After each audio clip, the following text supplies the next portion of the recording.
हाय नमस्कार दोस्तों, कैसे आप सब लोग। स्वागत है आपका अपने चैनल जीजे 7 ट्यूटोरियल्स पे। मैं मनीष, आपका टीचर, आपका दोस्त, स्वागत करता हूँ आपका।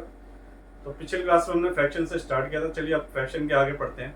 तो हमने ये तो जान लिया डायरेक्ट फ्रैक्शन क्या होता है, प्रॉपर फ्रैक्शन क्या होता है, इम्प्रॉपर फ्रैक्शन क्या होता है। तो अब हम उसके आगे चलते हैं। तो वीडियो के एंड तक बने रहिएगा। जो लोग देख रहे हैं उन सबका स्वागत है, जो पहली बार भी आए हैं। तो वीडियो के एंड तक बने रहिएगा, उम्मीद है आप लोग जरूर कुछ सीखेंगे। तो चलिए हम, जैसे ये क्वेश्चन लिखा है, convert the following into an improper fractions. Proper fraction, improper fraction आपको पता ही था। तो अब हम क्वेश्चन करके दिखाते हैं कि ये फॉर्म में हमें कोई क्वेश्चन दिया गया है। तो इसको हम सबसे पहले हमें क्या पता होता है कि अगर हमें यहाँ कोई भी लिखा होता है, हम डिवाइड करते हैं, तो ये होता है क्वेश्चन। और नीचे क्या होता है,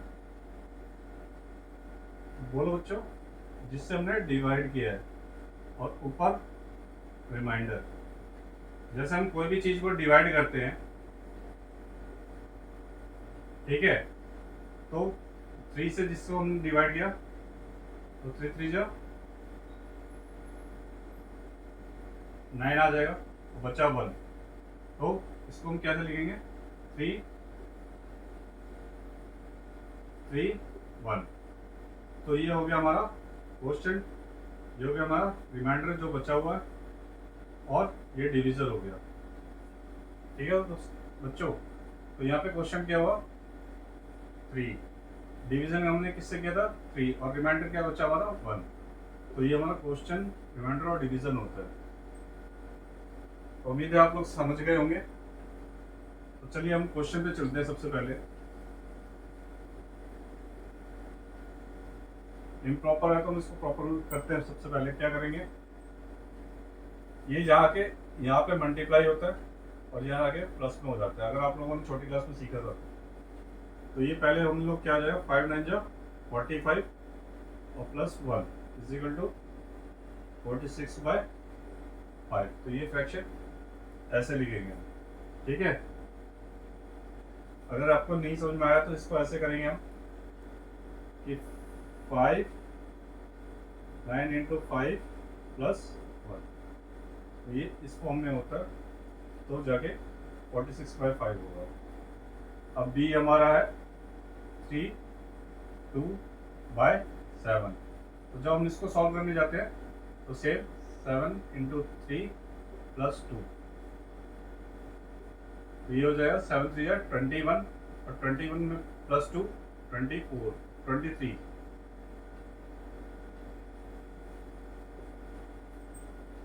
तो ये जाके ऊपर मल्टीप्लाई होगा, 3 7 जा 21, और 21 और 2 23/7। तो दोस्तों नेक्स्ट पे चलते। तो बच्चों ये फ्रैक्शन है, और नेक्स्ट हमें इस पर क्या लिखा है, कन्वर्ट इनटू और मिक्स्ड फ्रैक्शन। हमें मिक्स्ड फ्रैक्शन में करना है। तो जैसे मैंने आपको बताया था, आगे क्या हो क्वेश्चन, रिमाइंडर और डिवीजन, हमें ये इस फॉर्म में लिखना होता है। तो हम इसको सबसे पहले क्या करेंगे, डिवाइड करेंगे। 3 3 7, तो ये 3 2 जा 6, बचा 1। तो हमारा डिवीजन क्या होगा, 3, ठीक है। और क्वेश्चन क्या होगा हमारा, 2 और 1। इस टाइप के दोस्तों क्वेश्चन ऐसे करते हैं हम लोग। अब जैसे नेक्स्ट ले लीजिए आप एक और, कोई भी नंबर आप जैसे उठा लीजिए आप, 41/5, ठीक है। अब इसको हमें इसी फॉर्म में करना है। तो सबसे पहले हम क्या करेंगे, 41 को डिवाइड करेंगे 5 से। तो 5 के टेबल में 40 कब आता है, उम्मीद है डिवाइड करना तो आप लोगों को आता होगा। डिवाइड करना नहीं आता तो आप लोग मेरे बेसिक मैथ्स में जाके, जिसको भी दिक्कत हो वो वीडियो आप लोग खोल के देख सकते हैं। मैं आपको बेसिक का भी लिंक आपको डिस्क्रिप्शन में डाल दूंगा। जो भी आप पहली बार सीख रहे हैं, जो भी मैथ्स करना सीख रहे हैं, जिनको नहीं आता है, जिन्होंने पिछली क्लासों में जो भी दिक्कत थी, आपको सारा सॉल्यूशन मिल जाएगा, ठीक है। तो 5 को हम डिवाइड करेंगे 41 से, तो सीधा सा बात है हमारा कितना आएगा, 5 8 जा 40।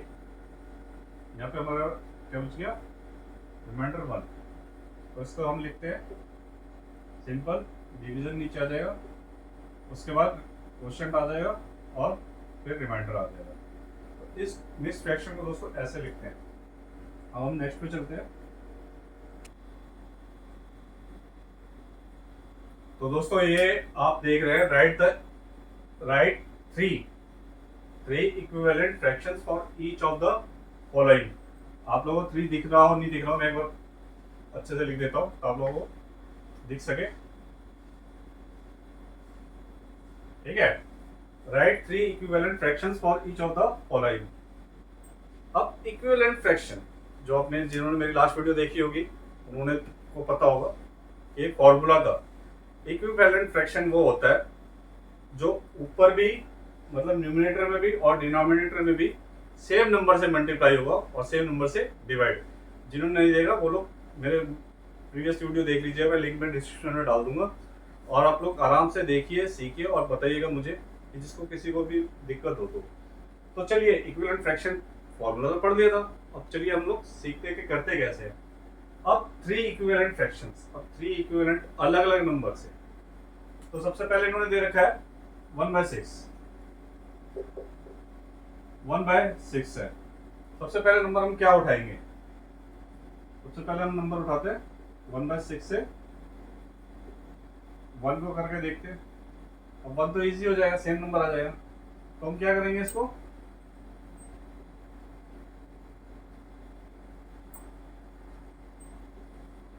टू से करके देखते हैं। तो 1 and 2 जा 2, 6 2 जा 12 है ना दोस्तों, सिंपल। तो ये क्या हो गया, 1/2 को हमने 2 से मल्टीप्लाई किया तो 2/12 आ गया। अब हम 1/6 को किससे करेंगे? बी से करके देखते हैं। 1/3 3 और 6 3 जा 18। ठीक है, तो दोस्तों ये भी सिंपल आ गया, कोई दिक्कत। आप लोगों को हमें 3 नंबर से करना था।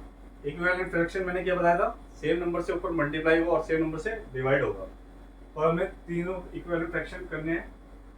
हमने 2 नंबर ले लिए यहाँ पे 2 और 3। अब एक हम ले लेते हैं 5, 1 into 5 और 6 into 5। क्या 1 into 5 और 6 into 5 करने के बाद कोई आंसर चेंज होगा? बिल्कुल होगा, क्योंकि हम किसी भी चीज़ को अगर हम मल्टीप्लाई करते हैं तो आंसर हमेशा चेंज हो जाएगा। अगर कोई चीज़ 2 है और 2 को हमने 5 बार गुणा किया तो 2 5 जा 10, तो ऑब्वियस सी बात है नंबर चेंज हो जाता है। तो ये हो जाएगा 5 और 6 5 जा 30। अब हम दूसरे वाले को, ये 9/11 को लेके करते हैं।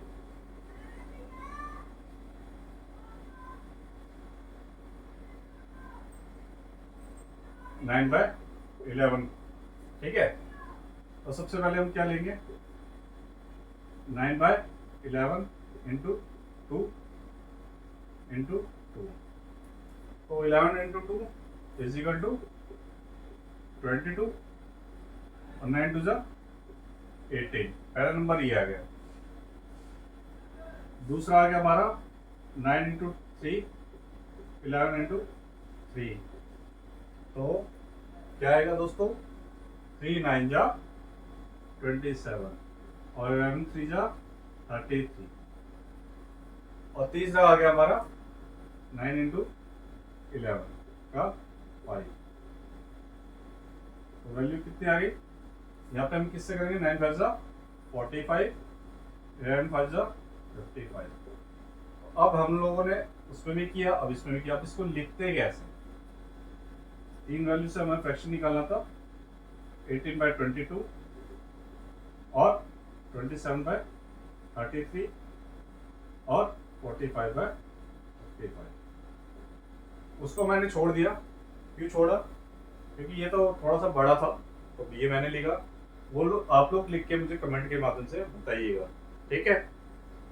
चलिए नेक्स्ट पे चलते हैं।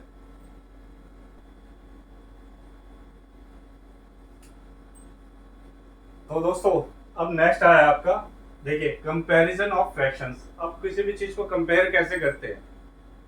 क्लास में अगर हम पूछा जाता है कि कौन बड़ा है कौन छोटा है, तो हम या तो उसकी हाइट से देखते हैं कितने मार्क्स आए उसके मार्क्स से देखते हैं। अगर यहाँ पे फ्रैक्शन की कंपैरिजन करी जाए तो कौन सा बड़ा है और कौन सा छोटा है, तो बहुत सिंपल है इसका। सिंपल क्या है, आप देख रहे हैं फ्रैक्शन विद सेम डिनोमिनेटर। अगर किसी भी फ्रैक्शन का डिनोमिनेटर सेम होता है तो यहाँ देखिए 7/10 बड़ा है 2/10 से। इसका मतलब ये है कि न्यूमिनेटर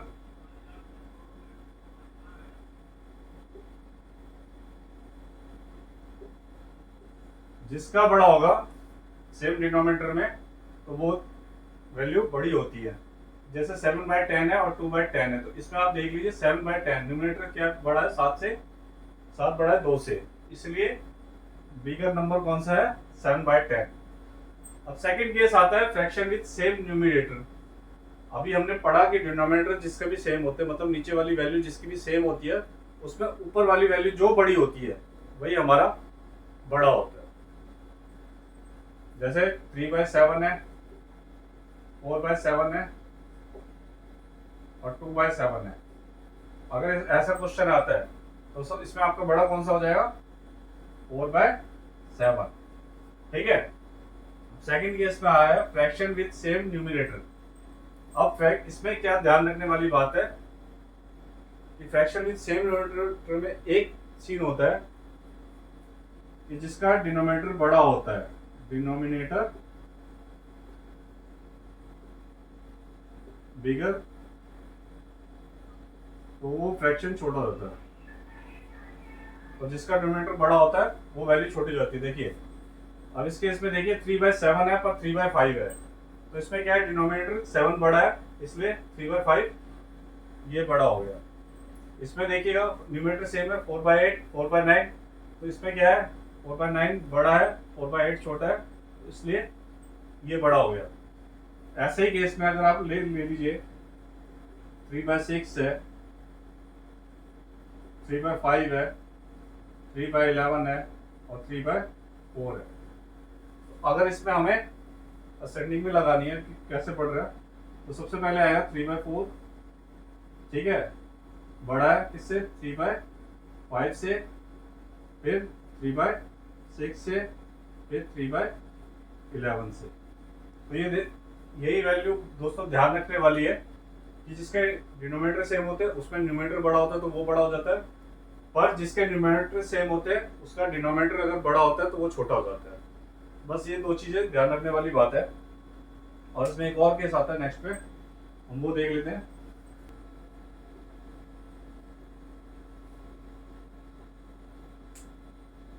तो दोस्तों तीसरा केस ये है, दो केस हमने पढ़ दिए, तीसरे केस में क्या होता है देखो लिखा है when fraction have different denominator and numerator. अभी तक हमने क्या पढ़ा, सेम न्यूमरेटर हो तो क्या होगा, सेम डिनोमिनेटर है तो क्या होगा। अब क्या है ना न्यूमरेटर सेम है ना डिफरेंट डिनोमिनेटर, तो अलग अलग है, तो उस केस में क्या होगा, देखिए ए बी बड़ा है सी डी से, तो ये क्या होगा ए डी और बी सी के फॉर्म में आ जाएगा, मतलब ऐसे, ठीक है। सेकंड केस कह रहा है ए बी और सी डी अगर इक्वल है तो ए डी इक्वल हो जाएगा बी सी के, और ए बी अगर से बड़ा है अगर सी डी है A D by B C का ऐसे साइन रहेगा। ये तीन केस होते हैं। और उसके बाद क्या है कि समझने वाली बात क्या है, we convert the given fraction into their equivalent like fractions. सबसे पहले हम ऐसे को क्या करते हैं, इक्विवेलेंट लाइक फ्रैक्शन में करते हैं, और उसके बाद विथ सेम डिनोमिनेटर। कब होता है, तो जैसे आपको मैं एक क्वेश्चन बता देता हूं,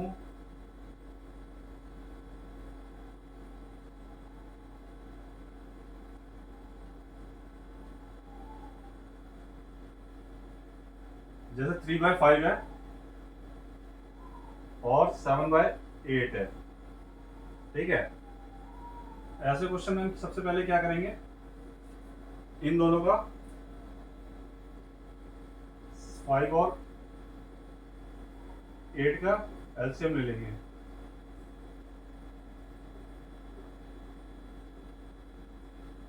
इन दोनों का हमने एलसीएम ले लिया, तो एलसीएम क्या आ जाएगा, 5 8 जा 40 आ जाएगा। ठीक है, यहाँ तक 200 लिख लिया आपने, मैं ये मिटा सकता हूँ। ठीक है,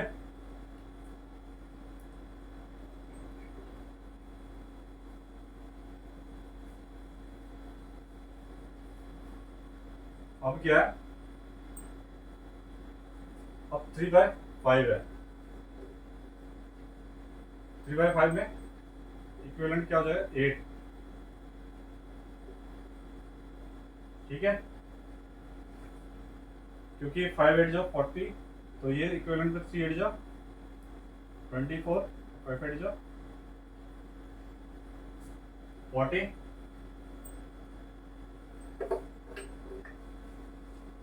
और इसमें क्या हो जाएगा, 7/8 में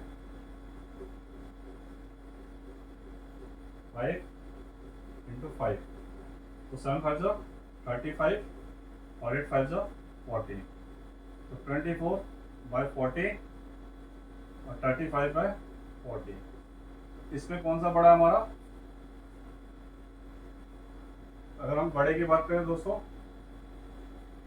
ये बड़ा है, नहीं बड़ा है, क्यों, क्योंकि उसमें हमने क्या पढ़ा था कि अगर डिनोमिनेटर सेम है तो न्यूमरेटर जिसका बड़ा होगा तो वो बड़ा हो जाएगा। पहला केस ये है। और दूसरे केस में हमने क्या कि हमें ये फ्रैक्शन निकालना था, तो इस फ्रैक्शन की वैल्यू ये आई। क्लियर है, कि हम किसी भी फ्रैक्शन को पहले हम उसके इक्विवेलेंट करते हैं, फिर लाइक फ्रैक्शन में उसको कन्वर्ट कर देते हैं। ये लाइक फ्रैक्शन में हो गया, पहले हमने एलसीएम निकाला दोनों का, फिर हमने उसको इक्विवेलेंट में कर दिया। अगर हम इसको वैसे भी लिखते हैं तो 3/5 और 7/8 का, तो 5 8 जब 40 हो जाता है, और ऊपर वाला वैसे ही मल्टीप्लाई हो जाता है, 5 3 × 8 यहाँ भी हो जाता, और 7 × 5 यहाँ भी हो जाता। ठीक है दोस्तों, तो यहाँ आज तक की क्लास थी। उम्मीद है आप लोगों को अच्छा लगा होगा। बाकी आप लोगों को जो भी डाउट्स है, जो भी क्वेश्चन है, आप लोग मुझसे पूछ सकते हैं, और एक बार आप लोग देख लीजिए बोर्ड, और आप लोग पॉज करके जो आपको लोगों को लिखना हो लिख लीजिएगा। जो भी डाउट हो आप लोग कमेंट के माध्यम से पूछ सकते हैं। तो वीडियो में एंड तक बने रहने के लिए धन्यवाद। उम्मीद है आप लोगों को वीडियो पसंद आया होगा, और आप लोगों को जो भी अच्छा लगे तो जो ज़्यादा से ज़्यादा लोगों को शेयर करिए, ताकि और लोगों तक ये क्लास पहुँच सके। और ये क्लास फ्री ऑफ कॉस्ट होती है, तो मेरे को उम्मीद है कि जो बिल्कुल पढ़ना चाहते हैं, जिनके पास कोई स्कोप नहीं है, उन लोगों तक ये वीडियो पहुँचे। और आप लोगों को वीडियो पसंद आया हो तो प्लीज़ लाइक सब्सक्राइब कर दीजिएगा। जो लोग पहली बार आए उनको थैंक यू, और जो लोग कंटिन्यू मेरे साथ जुड़े हुए हैं तो आप लोगों को हौसला अफजाई करने के लिए बहुत बहुत धन्यवाद। तो मिलते हैं नेक्स्ट वीडियो में, और जल्दी से सीखते हैं। तो लगे रहिए, मिलते हैं और पढ़ रहिए और नेक्स्ट वीडियो देखिएगा।